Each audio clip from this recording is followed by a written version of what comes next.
ইজতেমার ময়দানে আমরা এটা করেছি আর কি লোকজনের সুবিধার্থে। যেমন ধরেন আপনার ইজতেমার মাঠে তো বহু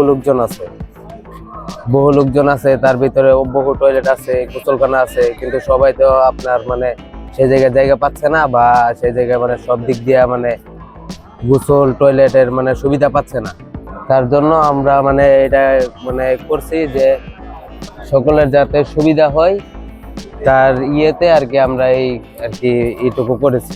আমরা যে আইসি গোসল করা যে গোসলের বাইরে আমরা বিশ্বাস যাচ্ছি দেওয়াতে আমরা আরাম পাইতেছি, আরাম পাওয়াতে আমরা যেন গোসল পায়খানা এগুলো আমরা সুষ্ঠুভাবে করতেছি।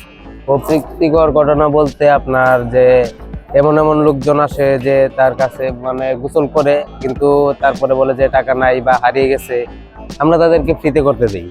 খুব অসহায় তারা, মানে ওরকম চলাফেরা করতে পারে না, তাদেরকে ফ্রিতে গোসল করতে দিই বা প্রস্রাব পায়খানা সবকিছু ফ্রিতে দিই।